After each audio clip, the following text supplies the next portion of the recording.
Hello, everyone. I wanted to pop on here and talk to you guys a little bit about homeschooling. So, I know that a lot of you know that we homeschool. Also, check out these earrings from Crafty Mama. These are awesome. They're so lightweight and they make great stocking stuffers or Christmas gifts. So, you guys should check her out and make sure to order from her for this Christmas. But um, I do want to talk to you guys about homeschooling. So, a lot of people have come to me with questions about homeschooling and how to get started and what a day looks like for us and all that kind of stuff. So, I just wanted to talk briefly about that. Number one, homeschooling looks different in every state because each state has their own requirements. So, that is something that I think it's the HSLDA website that you want to go to, and they should have all the requirements for every state. If you don't do that, you can always go ahead and just look it up on Google and say, homeschool requirements for Texas or California or New York or wherever you're at. As for overseas, I have no idea how homeschooling works, so that is something you would definitely have to research on your own. I know for the state of California, you have to have attendance and shot records, and if you have shot records, I'm not sure that I don't think you have to, because I think that's a lot of times why people homeschool. But if you have shot records, you want to keep those on hand. You have to school for 180 days a year, and there's some core subjects that you have to teach. So that is kind of the gist of it. It is very easy when it comes to a lot of people get so overwhelmed with the thought of how in the world can I do this? And let me tell you, the curriculum makes it easy. If you choose the right curriculum, it makes it easy to homeschool.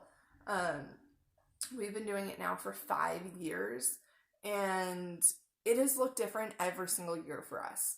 At the beginning, we did a lot more, guys, what do you guys want to learn about? And let's do some crafts about it and that kind of thing. So we generally pick the big holidays, obviously, Columbus Day and Martin Luther King, and then obviously Christmas and Easter and President's Day and those kind of things, and we'd learn all about that. And then at different times when there was no big holiday coming up, we would ask them what they wanted to learn about. And of course, there would be reading and math in there as well. Those were non-negotiables. So we still kind of do that, but we have a lot more strict curriculum now that we do. So I'll show you the curriculum, and then if you guys have any questions, you can leave it in the comments below. This is social studies. This is Story of the World. This is the first book. And my kids love it. It also, you can get an activity book to go along with it. And it has different math work and different worksheets that they can do and different stuff like that. We honestly just went through the book and we read about it, and then if there was a certain person that they liked or topic that they liked in the book, I would go ahead and find videos on it, and they would watch those as well to give them some further information. They also have a CD set that you guys can listen to this in the car, on the way to the doctor, on the way to their extracurricular activities. That is something that we want to do for this next semester, because we're going to be on book 2. And we finished one book in one semester. So they loved it that much that they just flew through it. So we're going to do book 2 this semester coming up, and we're going to get the CD version. This way they can listen to it in the car, and it gives them something fun to do in the car besides watch mindless TV. So that is something. And then for our math, we have Saxon Math, and I was not so much a fan of this at the beginning. I can show you the inside. It is very boring to the look of it. And there's a lot of work. Then I talked to some parents, and they were like, we do not make our kids do every single problem. We do evens or odds for the lessons, because it has, hold on, let me get to it. It has the warm-up, and then it has lesson practice, mixed practice, and I think there's one other one that's normally on there. Some of them have it, some of it doesn't. But there's 3 or 4 different sets of problems in the book, and it can get overwhelming for me, much less for my kids. So I have them do evens most of the time. And also we found Nicole, the math lady, does videos on every single lesson in the book. So we bought the membership. It's $60. I think it's $60 or $65 for the year. And they have every single lesson. She breaks it down into videos.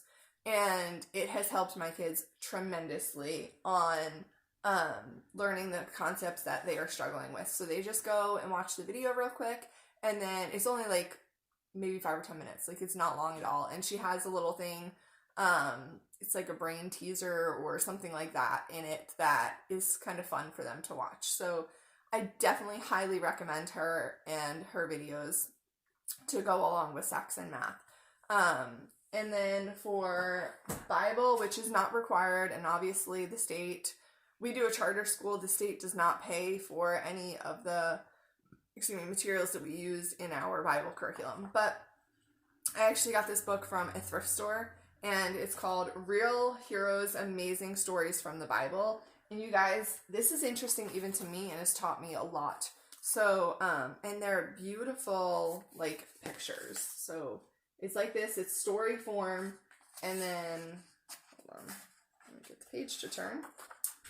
It goes through and it has a thought question up here, and then it's got a quick fact down here, and it's only a couple of pages each story, so that's the end of the story. And then another, oh, this is a Bible verse, God says, on that page, and then it goes on to the next story. So we just read a story at least once a week, sometimes more if the kids are wanting it. This one has 1, 2, 3, 4, 5, 6, 7, 16 stories in it. So if you want to do one a week and then really get into that story, so like the first one is creation, the next one is Noah's flood, so you could make it into a whole week study and do 16 weeks of this book. So that's something to look into. I think I may actually start doing it that way instead of the way that we were doing it, which was just reading the story. So that might help prolong the book for us. Then science. We've tried a million different science curriculums. This one is by far our favorite. It's called Earth Science and Astronomy for the logic stage. So this is something that a lot of people that do classical conversations use. And honestly, I'm not a fan of classical conversations. It is too, sorry to say this, but boring for my family. But this book is not like that. So it definitely does not, like, it may follow it, like, in the structure of it, but it is very interesting and fun. So, and something that I love is that it is foolproof, you guys, for parents. It is completely foolproof. So I'll show you what I mean. This is for week 5, but it literally shows you the schedule for 2 days a week and the schedule for 5 days a week. And it has it all written out for you. So all you have to do is look at it, make sure that you have the materials. I think it even gives you, yes, supplies they need for the week. This week's is no supplies needed. But there are other weeks that I will show you that it will tell you exactly what supplies you need. So for week 17, it says supplies I need for the week: blue balloon, flat map, and pin. And it tells you exactly what you need there.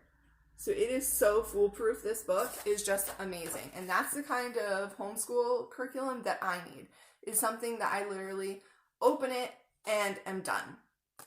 And then lastly is the language arts curriculum. We are using this book. Not exactly our favorite, but it's something that they can do for the year until we find one that we love. I hope that helps. If you guys have any questions or want to hear more, go ahead and leave that in the comments below. Make sure to like and subscribe. I'll talk to you guys soon.